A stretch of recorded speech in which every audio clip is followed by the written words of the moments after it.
Welcome to this Ofsted webinar. My name is Hannah Miller and I'm Ofsted's subject lead for PE. In 2019, we launched the Education Inspection Framework and we ran roadshows across the country to share our curriculum thinking. We recently revisited those principles and shared an abridged version of those 2019 roadshows to help make our messages as sticky as possible. You might also know that we've recently released research reviews for many areas of the curriculum, and our subject leads have shared short videos that consider how pupils make progress and the implications for curriculum thinking. The PE research review was published on March 18, 2022, and is accessible online. Our research reviews and videos have been received with enthusiasm and have been followed by a series of requests for us to speak at further national, regional, and local events. To make our subject insights as accessible as possible and to provide even more detail, we've compiled a new suite of webinars to support the sector. In today's webinar, we turn our attention to physical education. Please look out for further videos where our curriculum unit cover other subject areas. Just before we get going, I wanted to emphasise what I hope will be a few reassuring points. Firstly, we've structured this video in such a way that I hope it means it will be useful and accessible for teachers working in all phases of education. Secondly, Ofsted doesn't expect the language or specific examples shared today to be replicated in schools. Instead, we hope that the subject-specific examples shared will illustrate general principles about high-quality PE, and that you will find these useful as you develop and refine the curriculum in your school, particularly given the challenges of the last 2 years. As our inspection handbook makes clear, schools have the flexibility to choose their own curriculum approaches as long as there's been sufficient thought to its content, structure, sequencing, and implementation. The video is divided into 3 sections. In this first session, we'll explore some of the subject-specific principles relating to curriculum and progression in PE. In the second session, we'll look at some of the implications of these principles for practice in schools, focusing on 3 areas: pedagogy, assessment, and approaches to catch up following disruption to education. In the final session, we'll look briefly at how these principles might be implemented in a primary and a secondary setting. So let's start with session 1, curriculum and progression in PE. When we talk about PE, physical activity and sport together, we can dilute the importance of PE as a timetabled subject. Sport, physical activity and exercise are all incredibly important, but when we look at youth culture, all pupils have access to PE. So we need to really clarify what it is that we want pupils to learn in their PE lessons. And when we look here at how the Subject Association has defined PE, we see that learning to move and moving to learn really sit at the heart of the subject. Now, some pupils will of course be more fortunate than others, and they maybe attend extracurricular opportunities, or they take part in sport and physical activity within their communities with maybe family or friends. So they have the opportunity to learn to move outside of school too. But for those that do not, PE might be the only opportunity that they have to learn about safe and efficient movement, intelligent and purposeful movement that's needed to flourish. And more than purposeful movement alone, PE is about physically educating, and it's about all pupils becoming informed participants. And as a result of high quality PE, all pupils should have the knowledge that they need to not only make informed decisions about how to lead their own healthy, active lifestyles, but also to include themselves in important decisions and discussions and debates that relate to sport, physical activity and health more broadly.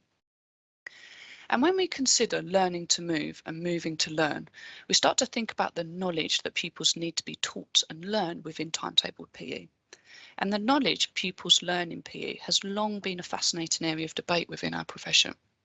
And it's a notoriously complex area, partly because PE isn't a pure discipline. It's more than the teaching of competent movement alone. It's a rich and it's a complex subject that actually has its roots in many different fields that include sport, that feeds in to what we teach, but also its theologies too. It's the sociology, the psychology, the physiology, and each of these fields has its own disciplinary roots. How breathing rates increase during exercise has been established through scientific inquiry. whereas knowledge of the strategies to outwit an opponent in rugby will have been produced through participation in sport. All of these fields bring important knowledge into PE that teachers need to carefully consider. Within the 12 years of schooling, what is it that pupils are entitled to know and do to thrive within their phase, but also to prepare them for their next stages? What do they need to be remembering to help inform those important decisions that they're going to be making around their own healthy, active lifestyles? What knowledge will open the most doors to them now and later? These are important questions to consider when thinking about the knowledge to teach in PE. And at the moment, as I said, we're just looking at the timetabled subject of PE. We're not yet considering the role of extracurricular and other sport and physical activity opportunities that pupils might have, possibly lots of, or in some cases very little access to. What is it that PE as an absolute minimum should be teaching pupils to know and to be able to do? And the National Curriculum Aims provide us with some broad and ambitious endpoints. And I start with the National Curriculum Aims because even schools that are academies should be designing and implementing a curriculum that is at least as broad and ambitious as the national curriculum. And inspectors, if undertaking a deep dive in PE, will often be thinking with the inspection handbook in one hand and the national curriculum in the other. But these aims alone are not easy to navigate. The use of competence in that first aim can mask the complexity and range of knowledge that's actually required to be successful. Without really thinking what role PE can realistically play in developing competence, we run the risk of diluting the constituent parts that actually make up competence. Secondly, being physically active, we know that there's an important relationship between competence and confidence, and competence can play an important role in increasing pupils' confidence to be more physically active. Thirdly, what knowledge do pupils need to compete? Competition can be effectively integrated into PE, and for that, pupils need a level of competency to access it. And finally, leading healthy, active lives. There is a wealth of important knowledge that leaders need to carefully consider about what to prioritise to ensure that pupils can make well-informed decisions about their own healthy, active participation. But that term competence does need unpicking because it sits beneath each of those aims. And when we look at PE and its place in schools, we of course want pupils to be getting better. We want them to know more and we want them to be able to do more. So when we really drill down into the term competence in PE, we can see the emergence of three pillars that run across all sports and physical activities. And these pillars that I've identified here probably already make a lot of sense to you.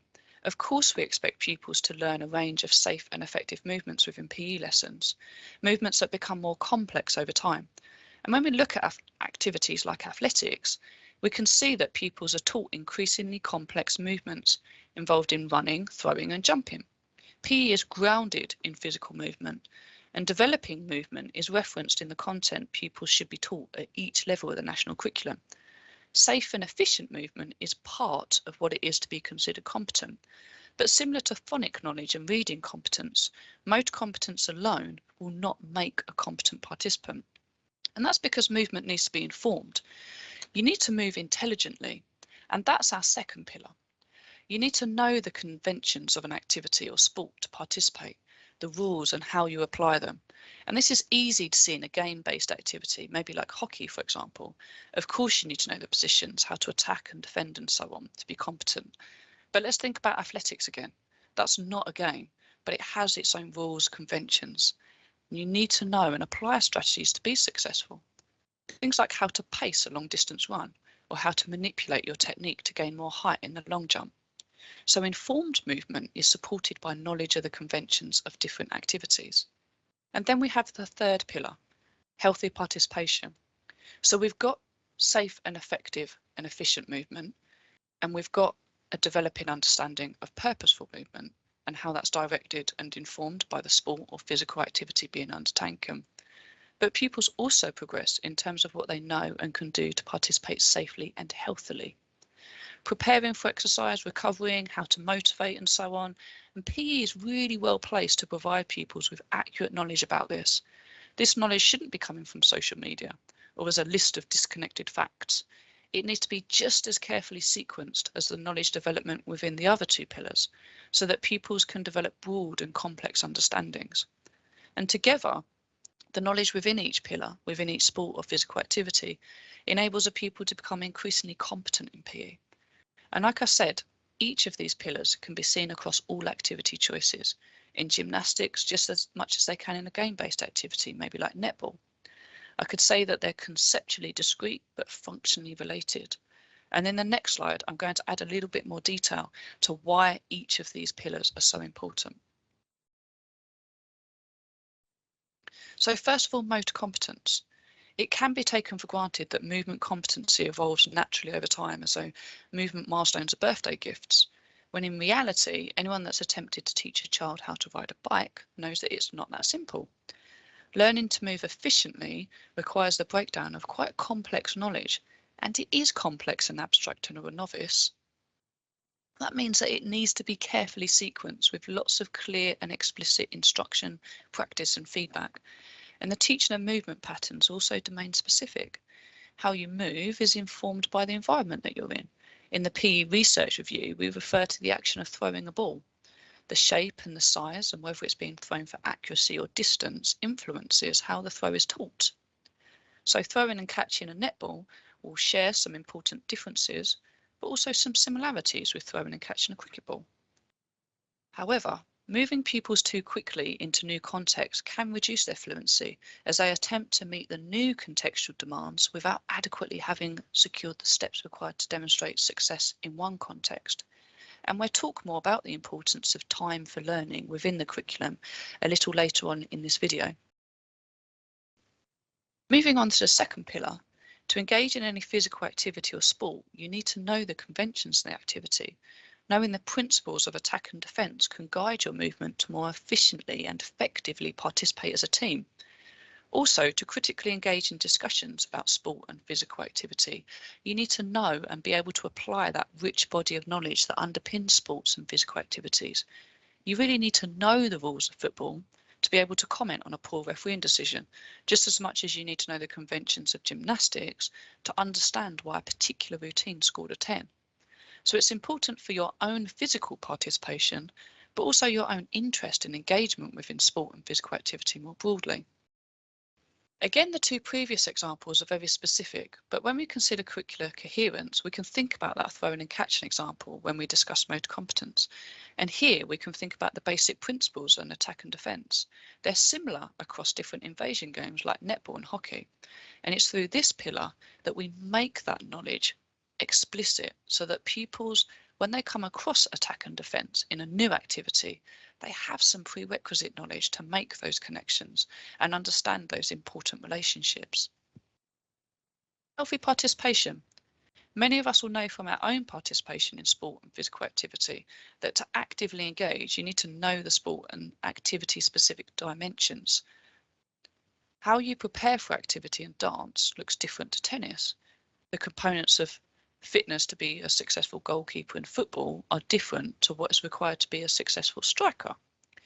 So for pupils to confidently make decisions about their own participation, they need knowledge that goes beyond generic definition of what health or fitness are. This knowledge needs to be accurately situated in context to really get at the heart of what it is to be an informed participant. But again, beyond the physical nature of the knowledge application, it's the critical consumption of sport and physical activity more broadly. Having a richer understanding of healthy participation to actually be able to discuss some of those really important intersections of gender and disability and ethnicity, that's really important, but it's also really powerful. So using the three pillars again, I just want to spend some time talking about what we mean by knowledge in PE. Because in PE, pupils can demonstrate their knowledge in different ways, and it's useful to look at knowledge in PE through a lens of declarative and procedural knowledge. And again, we refer to these types of knowledge within the PE research review. I'm going to use netball as an example to talk about two types of knowledge in PE. So motor competence to begin with. We've got a whole host of specific movements, and of course, as expected in PE, pupils need to know how to perform these movements. This is called procedural knowledge, and this is shown here in the orange box. It's the know-how knowledge. But PE is not only about demonstrating procedural knowledge, it's also about showing what you know in different ways. It's about having the declarative knowledge, and that's shown here in the yellow box. This is the know what knowledge. So what is important to know and remember about an accurate shooting position in netball? What do we need to know about retaining balance and transferring body weight? And we've got here some really important vocabulary to teach pupils as well, providing them with a rich language to discuss those important similarities and differences between contexts, so that they can also show their knowledge through verbal or written forms. So we've got the declarative know what about the actions, and we've got the procedural know how. And as we move on, we can also see declarative and procedural knowledge within each of these pillars. To participate with any degree of success, you need to be able to apply the footwork rule, the contact rule, and so on. But we've got also the declarative knowledge. What is the footwork rule? What does that mean? What does it look like? I need both of those forms of knowledge to increase my competence in PE. And healthy participation. Pupils might complete, for example, a pulse raiser or specific practices before a netball game, and by doing that, they're showing important procedural knowledge, the physical demonstration of knowledge. And through maybe questioning and responding, for example, they can discuss the important declarative knowledge as well. And like I said, they can show this in verbal forms, but also in written forms. In PE, we're not just restricted to one form of knowledge. And it's the know what and the know how in PE that's really important for pupils to be taught. Not memorising lists of disconnected facts, but carefully selected and sequenced knowledge from simple to complex to support all pupils to know more and do more in PE. So we've looked at the PE National Curriculum Aims to help us to think about what knowledge is important to be taught in PE. And we can start to consider which activities might deserve a place within the curriculum to teach that important knowledge. So again, we can turn our attention to the national curriculum, because that operates as a means of giving all pupils access to what we might call a common body of essential knowledge. And on this slide, we have what is deemed important to teach in Key Stage 2. And in the square brackets, we can see what we call example content.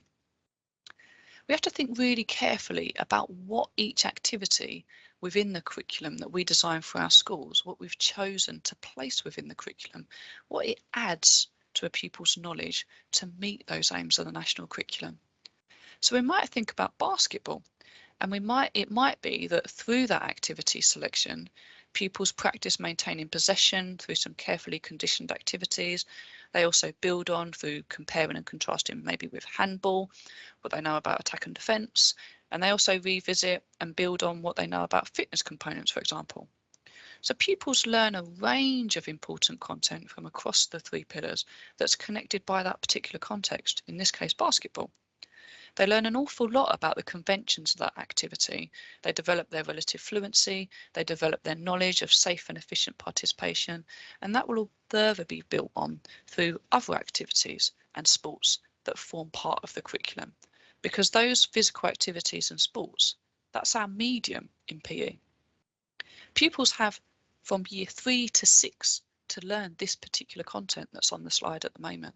That's 4 years. So there can be real depth to learning, and through careful sequencing, pupils can revisit important content so that more pupils know more and can do more to thrive within their stage, but also for readiness for their next stage. That time to learn in PE is really important. In PE, breadth and depth might have sometimes felt like two opposing forces. In some curriculums, pupils can be exposed to multiple sports and physical activities. And I say exposed because it can be quite fleeting. And in these cases, pupils mostly end up learning very little. The curriculum is covered and the activities are taught, but what is learned and remembered and what pupils know and can do as a result of it amounts to, in some cases, very little. And this quote about a physical activity curriculum really makes that clear. And I'm just going to give you a moment to read it now.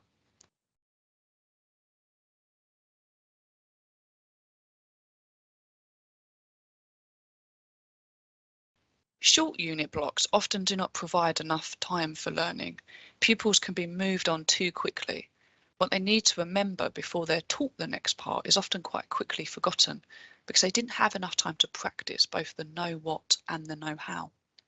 We know that developing competence takes time, takes practice and it takes refinement. This cannot be done with short blocks of study because much of what we teach in PE is to relative novices and therefore it can be relatively abstract. Time isn't infinite and it must be used strategically in order to develop that competence that we know is so important for competence. So covering fewer activities across the curriculum and ensuring what is taught is deep and rich can really help more pupils to develop the increasingly complex knowledge to help inform their own decision making. And the content that should be taught becomes increasingly complex within the national curriculum. And so accessing and achieving well really relies on the security of what has been taught and remembered from before. And if we use the analogy of building a Jenga tower, we can see that the next layer of the tower cannot be secure if the layer beneath it has too many gaps or the building blocks are not quite in the right place, because gaps in prior learning make for gaps in future learning. But also, those gaps can contribute to negative impacts on confidence. So ensuring the right building blocks are in place and identifying the blocks that might be missing, what maybe needs to be taught or retaught or practiced or refined before trying to move on in the curriculum is really important. So too is ensuring that pupils have the time that they need to repeat or to revisit or to practice that crucial content that we know will need to be remembered in the long term. So now we're going to look a little bit more at the whole curriculum journey and how we can plan for pupils to get better, to know more and do more in PE, knowing where they've come from and where they're going to. And I've chosen here to talk a little bit more about athletics because it's provided as example content in the Key Stage 2, 3 and 4 national curriculum. On this slide, we are just going to focus on motor competence, and in each box I've just provided a snapshot of some of the content that pupils will learn. As part of the early years, within physical development, children will be learning important fundamental movement skills that will form the initial building blocks of participation in many sports and physical activities. And we can see how important what they learn in those early stages is before they even start formal PE. It's because they lean on that foundational knowledge as the activities within the curriculum become more sport and physical activity specific. And just to show what I mean here by leaning on the early movement knowledge, in Key Stage 4 in that yellow box, you'll see reference to the Fosbury flop in high jump. And that might be introduced earlier, but it will continue to be practiced and refined in Key Stage 4 if athletics is chosen to be taught. And that movement progresses from a basic jump to gain height. And in the early years, children will explore different ways to jump for distance, for height, and they'll be taught the importance of using their arms and bending their knees and so on. And these are some of the building blocks that pupils will refine over time through Key Stage 1, 2 and 3. So fundamental movement skills, although they're associated with early movement can be at any age. It doesn't necessarily just mean early years. So it's important for pupils to be practicing and receiving feedback before adding that complexity.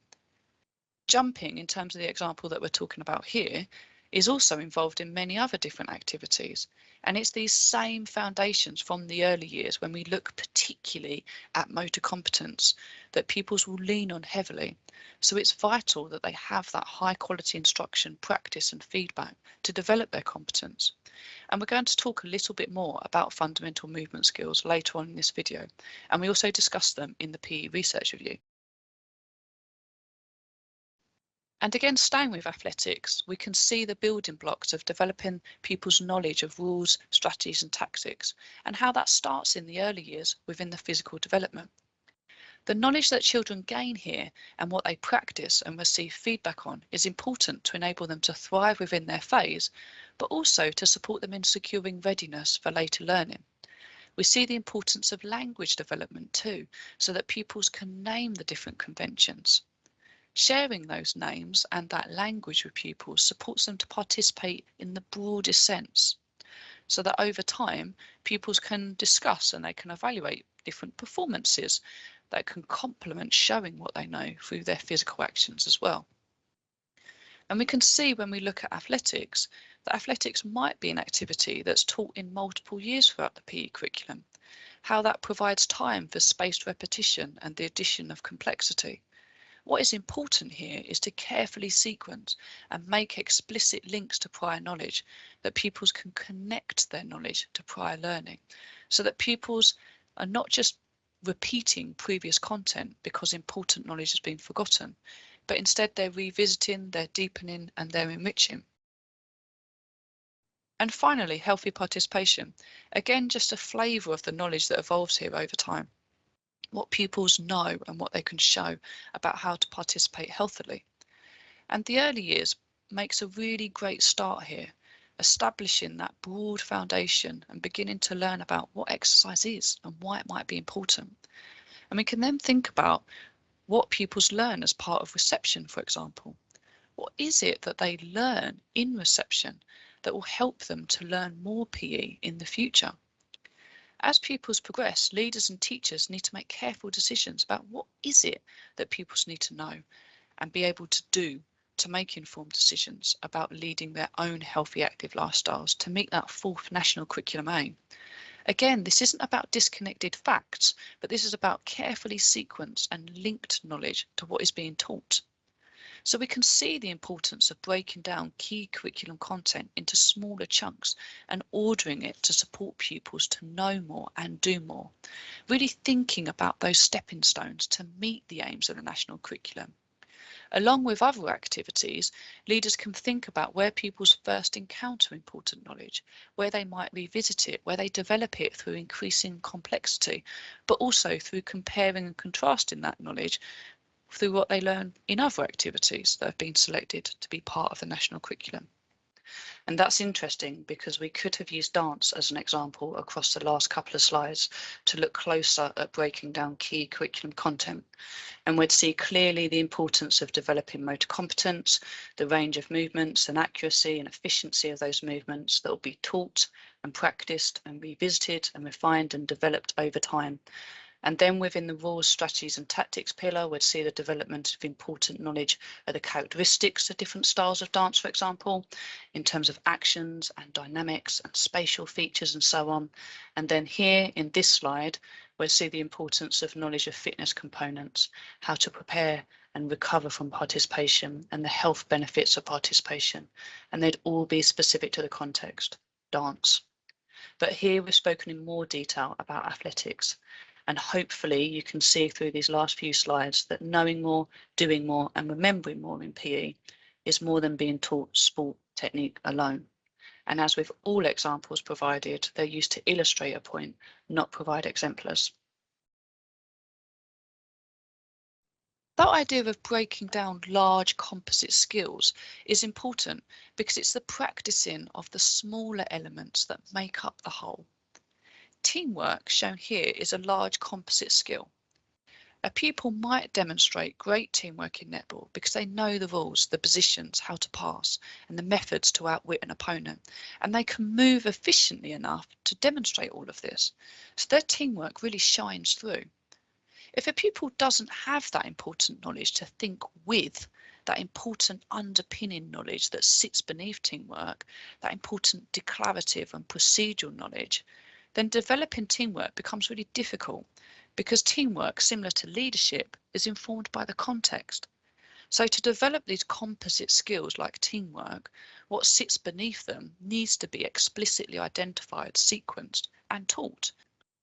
And this has lots of implications when we start to think about transfer of knowledge, because transfer really is pupils taking prior knowledge and applying it to different domains or contexts or applying it to something new. When we expect these big concepts to seamlessly transfer across all domains or sports or activities, we can sometimes forget about the importance of the knowledge that sits beneath. Some of that might be similar, some of it might be the same, but much of it is intimately linked with its context. And that brings us to the end of this first session. On the screen now are some questions to consider, thinking carefully about the content and the order it is taught in, and spending more time on longer blocks of content that allows for deeper and more secure learning, pupils having the time to practice and to get better. Let's now move on to the second session. It's really useful to draw a distinction between the curriculum and pedagogy and assessment. And sometimes the lure of an activity that seems to be incredibly engaging and fun may have been promoted to the timetable without adequate consideration of why it's there, the role that it plays in developing competence, or how pupils might use their prior knowledge to navigate it, or indeed how it might ready pupils for subsequent learning. We need to really think carefully about the activities that pupils are engaging with during their PE lessons, because no activity, however enticing, can be a substitute for the intended curriculum. And that's not to say that learning can't be engaging, of course. It's simply that the what must come first. Only then can we really consider the activities and the pedagogical approaches that might best lend themselves to teaching the content and ensuring that it's remembered in the long term. And we've spent some time in that first session considering curriculum, and we deliberately positioned the what first within this webinar. Now that we've emphasised what's important there, and we've emphasised this important distinction, we're going to look a little bit more closely at pedagogy and assessment and the coherence of when these three are aligned. Each section of this webinar, as well as each section within the PE Research Review, is relevant to all pupils within a mainstream setting. But there are also key sections of the PE Research Review that further provide research that is specifically focused on pupils with SEND. And here in this webinar, before we get into further detail, I just want to share some more specific thinking about pupils with SEND, and we then can carry this thinking with us as we go through subsequent slides. Pupils with SEND are not a homogenous group, but we know that staff support and training is really important here to understand the range of SEND needs and how to best support all pupils to successfully access a curriculum that is ambitious for all. When we start to consider the needs of pupils with SEND in PE, we need to look carefully at the individual stage of development. And for some pupils, it might be that we need to look at the primary area of learning physical development, and that can act as a conceptual framework to develop knowledge within PE. Lessons and sequences of lessons might at times require adaptation depending on pupil need, and so ensuring that any modifications, whether curricular or pedagogical, retain educational integrity is going to be really important to best support all pupils to be successful. And also that means identifying the most important knowledge from each pillar and carefully sequencing it to support all pupils to know more and do more in PE. And we started to touch a little bit on pedagogy there. And there are many widely accepted features of effective teaching that are equally as important in PE as they are in any other subject. But one part of teaching that I'd just like to spend a little bit more time on here is practice, and particularly how pupils practice within PE. Here I'm going to talk a little bit about four quite distinctive features of what we might call purposeful practice within PE. Firstly, the practice pupils are taking part in requires high rates of success, and that's all pupils. So for some, that might mean a lighter ball or a larger ball, for example, so that they can achieve success. And this is especially important during the early stages of learning. Pupils need to be able to complete the action accurately and without being overloaded with too many additional things to think about.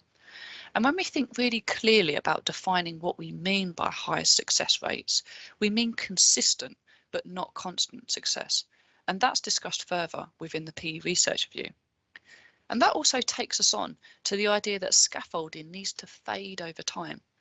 The support required to meet the aims or objectives of a task or practice need to be slowly reduced as pupils develop more consistent success. Sometimes we can see that lighter ball that I've just mentioned stay in play for too long, and pupils end up spending time in practices that involves far less learning. And scaffolding being reduced means parameters change and practice varies so that it remains effortful, so that it is desirably difficult. It needs to challenge pupils to think, so the tasks need to demand cognitive space as well. And another area that I'm going to lightly touch on is feedback, and that comes in many forms. With relative fluency, you rely less on external feedback because you have your own bank of experience to draw on. You've got internal feedback. When you're less fluent, as many pupils in PE lessons could be, external feedback becomes more important, it becomes more valuable. And the beauty of PE is that feedback is live. You see exactly what is successful, but also what might need to be corrected quickly before misconceptions become embedded. And so teachers can ensure real time that those building blocks are accurately placed and that they're secure prior to adding the additional layer of the Jenga tower that we spoke about earlier. So you can see that not all practice is equal. It's the presence of purposeful practice that really supports pupils' learning in PE and develops their competence. Practice that ensures pupils are focusing on the right things, that they're thinking about the right things, because what they think about when they practice is key to what they end up learning. And you'll remember from the national curriculum aims that the third aim is to engage with competitive sports and activities. Within the national curriculum programmes of study, it also states that opportunities to compete in sport and other activities build character and help to embed values such as fairness and respect. Competition can do this where it's appropriately situated and where pupils have the knowledge that they need to be successful. Now, competitive situations are, even if competing against oneself, more pressurised situations. They're therefore likely to be effective when pupils have a level of relative fluency in the fundamental movements and the understandings that they need to access that activity. Pupils need to know enough and be able to do enough to access the competition. They need the prerequisite information to be competitive. Competition, as most of us know, will require careful grouping. Pupils picking their own teams can often mean very unequal groups, which can be demoralising as well as being quite unsafe. A competition that brings out the best in all participants is one that's evenly fought. But as I've just said, competition doesn't need to be against other people. It can be private, it can be against oneself, improving your own personal best. Competitions which focus on your own personal best mean that instead of who can jump the furthest, actually who can jump the furthest relative to their own height. These types of adaptations to more general conceptions of competition can make competitions within lessons more effective. And well-placed competition can also provide opportunities to put into action the rules, strategies and tactics that have been taught. And the unpredictable nature of a competition can actually spur innovation, as well as develop other attributes that a national curriculum refers to. But I stress the phrase well placed, and that means all pupils being well prepared to access the learning intended. Competition can sometimes come too soon, and it can be overloading and not effective use of time within lessons. So let's now move on to thinking about assessment. And this is why competitions cannot be the only way to assess in PE. Competing is the full composite task performance, and it doesn't necessarily tell us much about the successes and areas for improvement within component elements.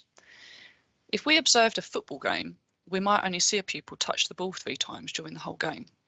What does that really tell us about their knowledge of motor competence, rules, strategies and tactics, and healthy participation? It doesn't always reveal what it is that the pupil can and cannot do. And the dynamic nature of the game makes it incredibly unpredictable, and especially for relative novices who might not yet have the time needed to practice that knowledge, on its own, assessing through competition can be quite an inefficient approach to assessment. Formative assessment of specific content is also likely to be less useful when there's a skill ladder approach to assessment. And we saw that in our first session when we looked at that iceberg, when we looked at the importance of the knowledge that sits beneath skill development. A generic principle here, which is vitally important in PE to consider, is does the approach being used provide pupils with the opportunity to demonstrate what they know and can do? And then what is done with that information? How is that information that teachers have gathered used to inform subsequent teaching, to support all pupils to know more and do more? And this is really important because assessment approaches communicate value. So for a curriculum to be fully inclusive, teachers need to think very carefully about the messages that assessment practices are giving to their pupils. And again, in the research review, we further detail the important features of high quality assessment in PE. So to round off session 2, here are some possible questions that we can consider in teams within and across schools to support the development of carefully sequenced curriculums and pedagogical and assessment approaches that are appropriately designed to enable all pupils to know more, remember more, and do more. And before we move on to the final part of this webinar, I'm just going to take a moment to consider the implications of the curriculum principles that we've discussed within a period of recovery. Time isn't infinite, and therefore we need to really carefully identify what content has been missed from different topics and how that might be prioritised or how that might need to be covered within the subsequent curriculum. And these could be thought of as almost golden nuggets, the most precious, or in this case, the most useful content to secure later learning.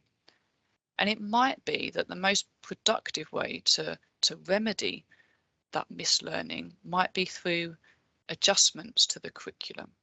And in this case, you need to carefully identify what missed content needs to be prioritised. Now, in our final session, we're going to consider how the principles that we've looked at translate into primary and secondary phases. And when we look at the primary building blocks for PE, we turn our attention to physical development within the early years foundation stage. On the slide at the moment, I have the early learning goals for gross and fine motor skills. And here we are carefully considering how and where and when these key composite movements are broken down into their component parts and systematically sequenced so that all children develop relative fluency. And this means teaching children the most efficient way to run in a straight line, change direction, maintain speed whilst navigating around obstacles and so on. So even something like running, what many of us might consider as a very simple movement, will require high quality instruction and practice and feedback. And it's all of those key features of purposeful practice that we spoke about in the second session that are going to be really important here too. Now, the World Health Organization recommends children to do an hour of physical activity per day and 30 minutes of that to be during school time. So providing opportunities for children to be active will obviously help those children meet the recommendations. But what we are really interested in here is how is the activity that pupils are engaging in made purposeful and developmentally appropriate? Because physical development is more than physical activity. A child who walks for an hour a day could meet the UK physical activity guidelines, but would not necessarily have engaged in any movements that are beneficial to their physical development. So we're really keen here to explore with leaders and teachers, how are children being taught, how are they practicing and refining developmentally appropriate movement? And this is true for the fine motor skills too, because these are vitally important when we consider different grips of a tennis racket, for example, a javelin, throwing and catching a rounders ball, a spin bowl in cricket, for example, gripping onto wall bars and so on. So the gross motor skills and the fine motor skills that pupils begin to learn within physical development in the early years are really, really important. And when we look at the early learning goals for EYFS, we can see that within the gross motor skills, we see the importance of the variety of movements that are desirable for children to learn. These are called fundamental movement skills. These movements as a collection provide the basic building blocks for many sports and physical activities that children will later go on to participate in. So gaining relative fluency across these movements will support children so that they're in the best position to develop their fluency within more specialised sporting and physical activity contexts later on. The fundamental movement skills can generally be classified into locomotor skills, object control skills and stability skills.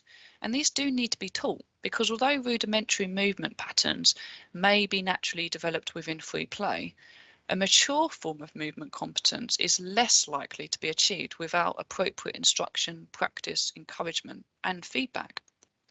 Some children might be more fortunate than others, and similar to more pupils knowing more words when they enter reception, some children might also have a larger repertoire of motor movements when they enter reception. But we want all children to develop these, and it's too much of a risk to expect pupils to either develop these naturally outside of school or inside of school without an intentional and incremental plan in place. And we need to really focus on how children less competent are being identified and how they're being provided with opportunities to receive high quality instruction and practice time so that knowledge gaps are not emerging or unhelpful stereotypes are not being inadvertently reinforced. And here we can see how children move from immature to mature versions of these patterns and begin to use them in more specialised settings. These are not the high level skills of a professional athlete, but rather the essential building blocks to become a full participant in physical activity and sport. And the careful planning of these progressions will support children to later on be more successful in a variety of sports and physical activities. Some of those children who we might go on to see struggle in Key Stage 2, 3 and 4 might not have developed relative fluency in early movement. And if these gaps in knowledge are not closed, then they widen and much of the curriculum unfortunately becomes inaccessible. Continuing the theme of primary physical education, the swimming and water safety component of the national curriculum is absolutely vital. It must be taught in Key Stage 1 or 2. And it's important for the enjoyment of being able to swim, but it's also a really important survival skill. We know that not all pupils are taught to swim outside of school. Even pre-COVID-19, without the additional barriers being provided as a result of the pandemic, Sport England survey data highlighted significant inequalities between those who can and cannot swim, with children from ethnic minorities and from lower socioeconomic backgrounds being disproportionately affected. The intentional and incremental development of water competence within the PE curriculum, when we know that some children might not be taught to swim otherwise, can have real and important effects. And here are a few of those important points again that we've touched on during this session before we move on to look a little bit more specifically at secondary PE. We can see those same messages coming through about securing knowledge before increasing complexity and the real importance of time. PE is for all, and pupils will not develop those rich understandings with snapshots of multiple sports and physical activities with little thought about depth of learning or sequencing of knowledge to support memory. The final point there, though, is one that we haven't really touched on in as much detail. We discuss within the research review, but here in this webinar, it's really important to highlight some of the challenges, particularly for small primary schools, around developing staff expertise. But we also need to be really mindful that any commercially bought programmes need to be critically reviewed by subject leaders. They need to be monitored in terms of the implementation, along with really careful auditing of staff competence and confidence, because these things all play a really important role in securing high quality provision for all. Similarly, liaising closely with other local schools to support staff development can be mutually beneficial in supporting ambitious and inclusive curriculums. And again, we talk about that in more detail in the PE research review. So let's now move on to talk a bit more specifically about secondary PE. And we come back to this slide that we saw earlier, where we focused on the initial building blocks of efficient movement, the fundamental movement skills. And some of these might still be important at a secondary level. Some pupils might be considered at the early stages of movement in some or many of these movements.